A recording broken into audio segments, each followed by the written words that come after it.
I'm here today with a man named Tom. Hello, Tom. Hello, Andy. Now, we're going to talk about a few things today. Dalek Christianity is a book you've written, which is one of them. We'll get into life and faith and all that kind of stuff. But just let's kick off right away with that one. Dalek Christianity. What's that all about? It's a title that should get you thinking, obviously, first of all, because you think, what on earth have got the Daleks got to do with Christianity? Because the main thing about the Daleks is they wanted to exterminate everything that was not exactly the same as them. So it kind of throws the question back at you, what is your Christianity like? And how do you get on with people who perhaps see the faith a little differently? And this is more a how-to book. So it looks at various items such as culture, language, listening, which I'm very bad at, actually, and finally finishes on Romans 14:6. So Romans chapter 14. And the tagline is empathy and understanding in the Bible and the differences that we find between different ways you can express your faith. And it's really the boring title would be Unpacking Jesus' Prayer for Unity in John 17, but I didn't think anybody would be interested in a title like that. It sounded like an academic essay. So Dalek Christianity it is. That's fine. It's a bit more it's a more punchy title, isn't it? But I mean, if it's doing the same thing, that's kind of what's what it needs to do, isn't it? Yeah.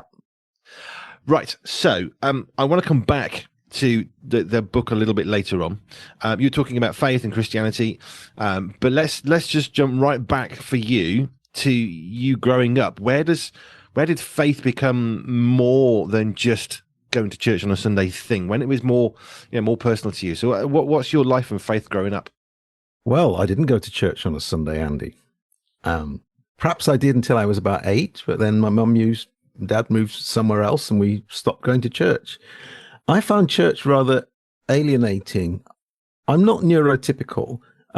I remember that I was given a prize at Sunday school, and I was thinking, but I haven't gone in for a competition. And then there was a colouring book that said Mary and Joseph went to Bethlehem on a grey donkey. But at the age of 7, I noticed that grey was spelt wrong. So therefore, this couldn't be true because it was an American book and it was spelt Gray instead of Grey. Now, a lot of you, I think about 10% of you are relating to that. And the rest of you are going, what on earth?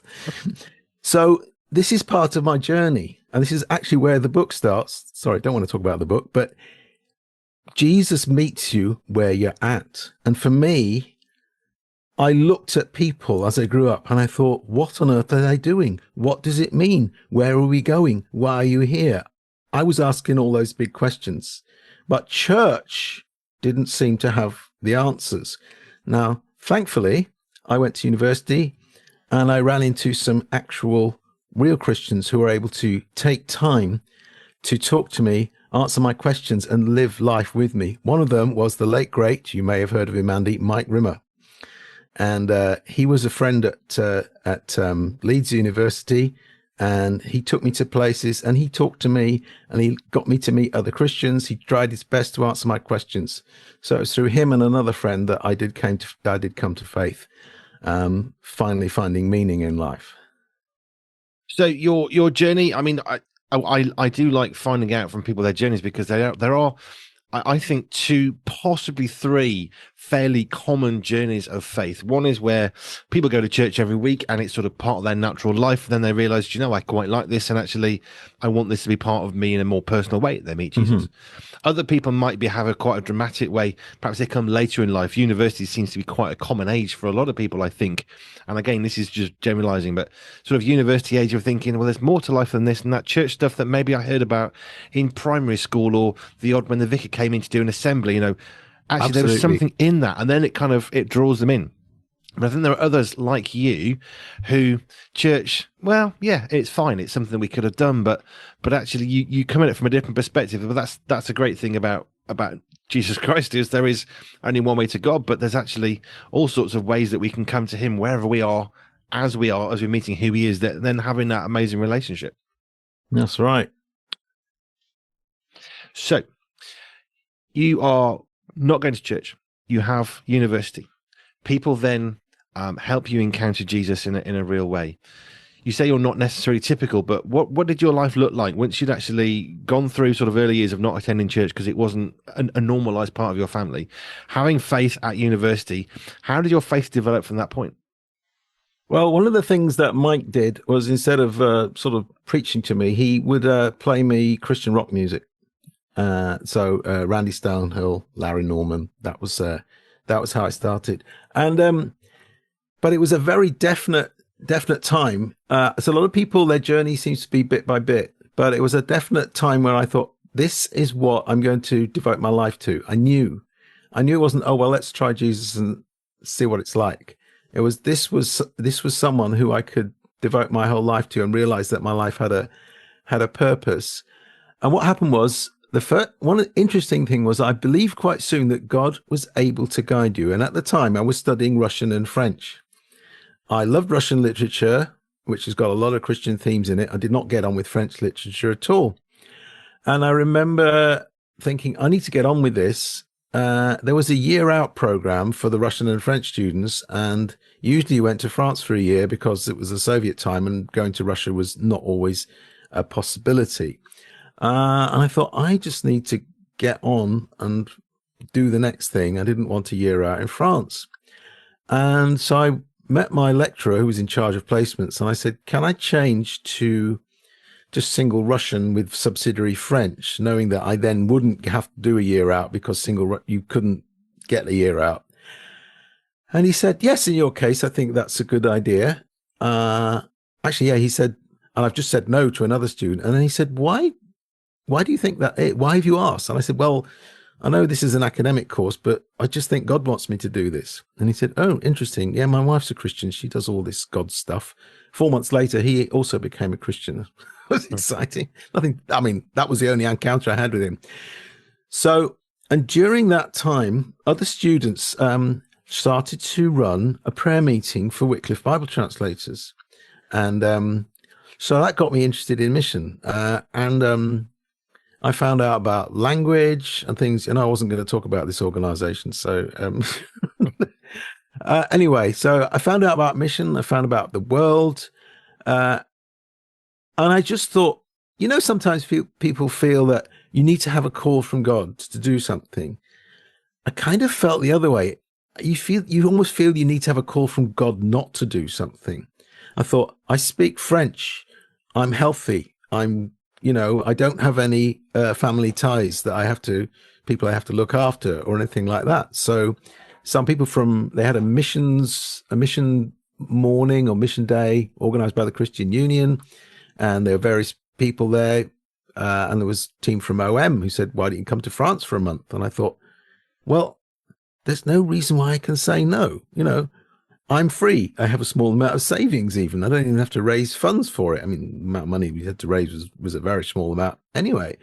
So I just thought, well, let's do this. And so it was through the doing that I got involved in that. And then I thought, well, yes, anybody can do this. It's just Jesus in your heart. You're sharing the message. Holy Spirit is there. You're a human being. You connect with God. You don't have to have a huge background. Now, I probably was a bit overzealous and I've got a bit more mellow as years have gone by, but yeah, that's sort of how it went. You find yourself in France on a mission trip with Operation Mobilization, who we know of, did some amazing stuff around the world. How did you find mission then? Because a lot of the time we think, well, we'll do mission, but it's easier if I go abroad, and that's going to be easier, or at least not for my hometown. We think of Jesus himself, who struggled in some ways with where he grew up because he was known as a certain thing. And when you change that, it's quite hard. And I guess many people would have a similar kind of experience. But how did you find actually being in France doing that mission? Well, actually, can I go back to something that you hinted at in the sense of difficulty of doing mission in your hometown? Now, I'm a member of a denomination that actually sees England as a mission field. So we have to be missional in our church. So actually, this is actually my challenge to you. If you live in England, which you probably do if you're listening to this, or British Isles, well, you might be listening to it anyway. But think about the number of people who are following Christ and the percentage of people. And you probably find it's quite small. You probably find that in a lot of countries that we traditionally see as mission countries, and there's now a larger percentage of people following Jesus in those countries than there is in our own country. Now think of the ways you've tried to reach your people, the people around you, and think about how it's working, because it probably isn't. I mean, many people have said if you always do the things you're doing, you'll always get the things that happen. That's not quite how it goes, but you know what I mean. So if you're still trying to reach people the old way, wonder why your church isn't growing, because we're living in a post-Christian society. We've just come back from, our church has just put on something called the Narnia Experience, which was a completely interactive, dramatic production for primary school children. We had 60 children go through on one day, and we had them in groups and sharing about Aslan and the fact that you can be forgiven and the stone table and all these things, and really connecting with people. Our church also has a cafe, which is very, very busy during the week. We have to start connecting with people and making them realize that this is something that can change their lives and something that is real. And it's going to be different from the way it's traditionally been. Like, I think traditionally, Sunday school, how many churches have a functioning Sunday school these days? I mean, ours is just starting again. So to get back to how was it abroad, the answer was, it was because I spoke French, it was not that difficult. But yeah, it was a challenge. We had a job to do because it was basically a literature campaign, and we were having to reach every house with some literature. So the idea was, this is the absolute bottom line, basic. At least we will get some message out somehow. In those days, OM had a very sort of strict regime when it came to spending money, or should I say, not spending money. And I remember I was left back at base asked to make pancakes. Now, where I come from, pancakes have a lot of eggs in them. So, and then we were making pancakes for about 12 or 15 people. So I used most of a box of eggs in the batter mixture, and everybody was horrified. Well, that's the picture of assumptions. It was assumed I would use hardly any eggs and it would be mostly flour and milk.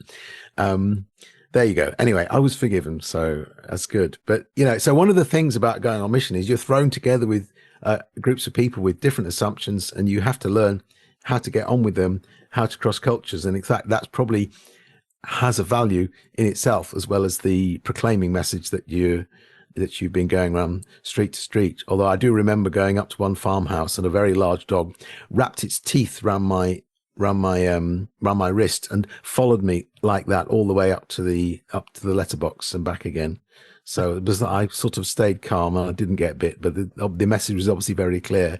You better behave yourself or you'll have your hand bitten off. Well, that's well made, isn't it? That's definitely a security guard, isn't it? It's interesting about the cross culture, because I think, and I've said this before, but if we go from the UK, I mean, we're sort of global in our reach of the station. So I know we're talking to people in Montana and Canada. So when I'm saying good morning, I'm saying good afternoon. When I'm saying torchlight, I'm saying flashlight, sidewalk, pavement. There are some fairly easy ways of being cross cultural. But then I go from Wolverhampton, where I grew up, to Manchester, which is 90 minutes, 2 hours away, and you find yourself actually with quite some different cultures. We're literally in the same country. We are a number of counties apart, and yet there are some differences. Someone says, "Do you want a bomb cake?" And you're thinking, "What on earth are you on about?" Because even the word for a bread roll is different in Manchester, absolutely, than Wolverhampton, and all of a sudden there are differences. But when you're going from England to France or to Kenya or to America, yes, even if there's some similarity with the language and it's a basic core, there are some huge cultural differences that can be quite shocking. Like I said, just working with other people in another land, it's a challenge. I just came across this story at the weekend. Some folks from Gold Hill Baptist Church lent us their stone table. It's not stone, it's foam, so you can carry it, but it looks great. And they found out I was involved in mission, and they gave me a story of a Western preacher who went to a Muslim country and said, "You know what? You can stand on the Bible," and then promptly started to put a Bible on the floor and stand on it. The Arabic-speaking elders at the front rushed him at once so violently that they broke his arm to prevent him from standing on the Bible. Now, there are two things terribly wrong with this. First of all, respect for the word of God means you do not stand on it. And secondly, the phrase stand on, if you look at it, what does it mean? It means in some aspects of colloquial English to fully trust in, to take, but it doesn't actually mean stand on. So even the metaphor that this preacher was using wasn't going to work with his audience. So one of the things that the book looks at is, it says, there's one chapter says, are you monocultural? Are you intercultural? Because a lot of people have, and that explores that as well, makes you, oh, there's different ways of looking at things. Okay. There's also a chapter exploring a language and use of language. Great thing about it is it's not an academic book. It's really easy. It's only like 65 pages long. So it asks some big questions, but it asks them in really easy, chatty ways. So if you're struggling with that, yeah. Fine. Let's move on to the book. Yes. Dalek Christianity. You're saying it's not a huge book. It's something that people can access.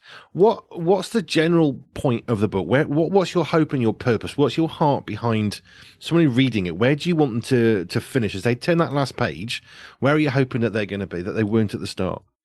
I think the church is at once again, we're in a season of extreme dividedness over many, many areas across the globe. On the other hand, I see little points of unity. So my real goal is that if through reading this, you will go a few steps forward to appreciating someone who maybe you don't agree with. I mean, so you find that Jesus' prayer for unity is not the prayer that we should all think exactly the same about issues, but that we should come to a point where we can at least respect one another and recognize one another as brothers and sisters. The thing about the book is, rather than just sort of being a plea, I'm sure many people have done that, it is actually a to-do. So it does actually give you some strategies and ways of thinking and ways of doing that might help you to do that. So you might have got to the point where, how can I get on with these people? They think so differently from me. But this book will actually help you do it. I mean, my dream is that it will be an ideal book for a Churches Together Lent study group, for example, that sort of thing. So that's my dream. At the moment, that hasn't quite happened, but Wendy Pawsey, who's mentioned in the foreword, has actually said this is an important book. It's a message that needs to be said, which is nice of her. Obviously, it's my book, it's my dream, it's my baby. So am I biased? Well, of course I am, but it's from my heart. It's got all sorts of lovely little anecdotes from my life and lots of stuff from the Bible as well. So, and it's got questions for leaders, and even after the questions, it's even got suggested answers for leaders. So if you want to lead a small group and you think, yeah, but what if people don't sit there and don't come up with any answers? You've actually got some for you after the questions.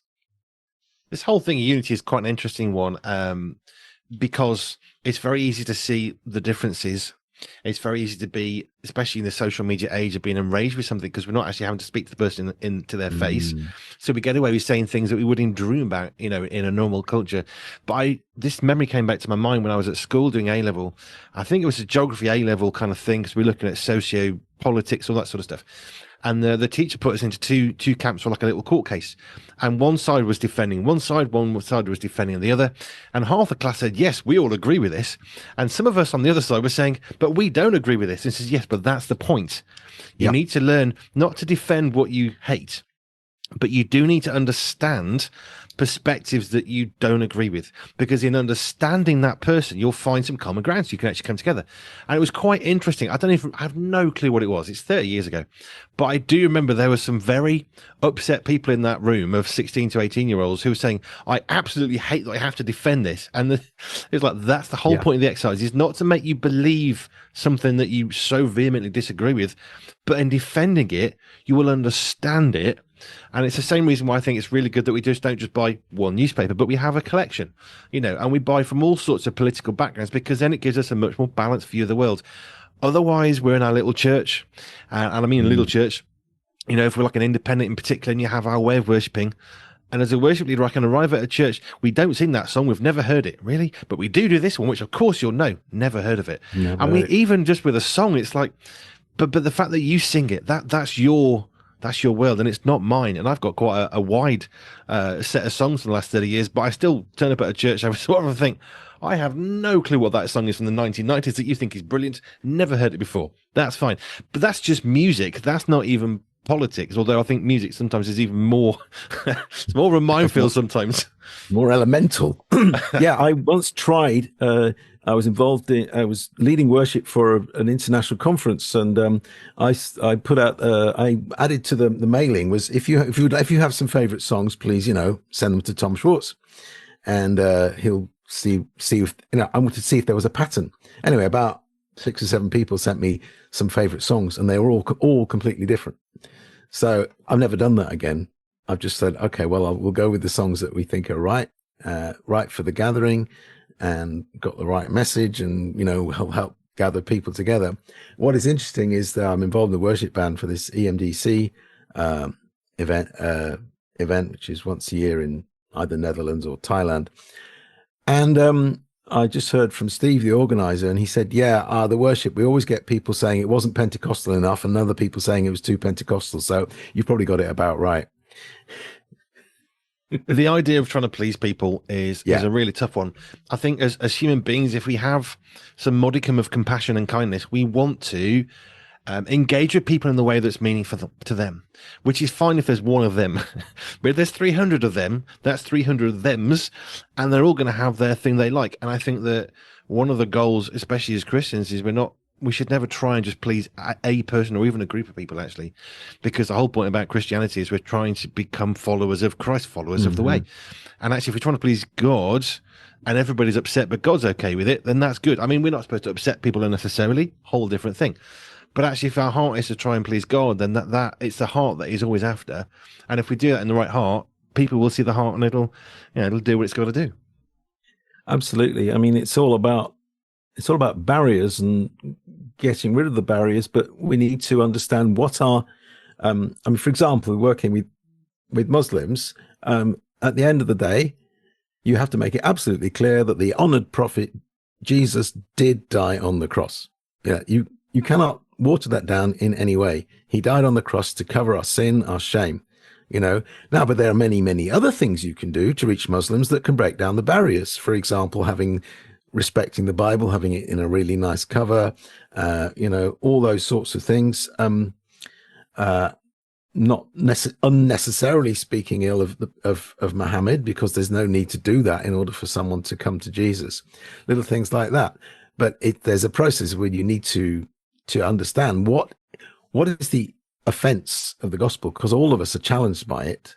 At the end of the day, we all have to lay down our ego, ourself, and say, there's this guy called Jesus who is Lord, and you have to submit to that. None of us actually like that, even though what He has for us is peace, it's love, it's joy, it's forgiveness, it's eternal life, all these good things. But we all have this ego that somehow wants to reject that, and that's the human state. Those are the real barriers that Jesus has already broke down, and we have to face up to them. But there are also cultural, language barriers that we do need training, and I think we need to be humble enough to realize that sometimes we don't know, and we need to get training from experts when we're wanting to reach out anywhere across our culture. And these days, anywhere across our culture is not very far, because the world is becoming intercultural. The world is becoming a huge mishmash of cultures. One of the other things I do, I'm involved with something called Resonance Band, which is an intercultural and global worship band, but we also do training. So to help churches to think about, well, who have you got in your church that doesn't just like, Coldplay on a bad day, which is what most worship music is these days. And what other things can we do? So I'm involved in exploring that as well, which is very rich. So Dalek Christianity, the idea of how we can be united by asking questions, I'm guessing, of what you can do in your sphere. How do people get hold of the book if it's something like this? They're thinking, oh, this sounds quite interesting. How do they get hold of the book? Well, it's just a matter of Googling Dalek Christianity. You'll find it on Amazon. You'll find it on Eden. In your own country, if you don't have Amazon, there are all sorts of online booksellers. So the best way to do it is quite simply just Google Dalek Christianity, and you won't find anything else. There's a picture of, it's very clever. The publisher's done a picture of something that it's sort of a gold and blue color, and it looks like a Dalek, but when you actually look at it, it isn't. So we haven't actually broken any copyrights by doing this image. This is not an image of a Dalek, but it flipping well looks like one. Have you got a book just in people who are watching us on YouTube later? They can just see a Oh copy yeah. of the book. Let's. There we go. There we are. There's the book. There we are. So if you want to see a copy of the book, you need to watch the video later. But Tom Schwarz, Dalek Christianity, Empathy and Understanding in the Bible. I am hoping to do some intro videos on YouTube, but it's one of those things that you'd love to get around to one day. But we've all got those projects, haven't we, that we're trying to get towards. Yeah. Tom, thank you. Dalek Christianity. Go off on Google or whatever your browser search engine is. Absolutely. Available on Amazon as well. Dalek Christianity by Tom Schwarz. Thank you very much. Thank you.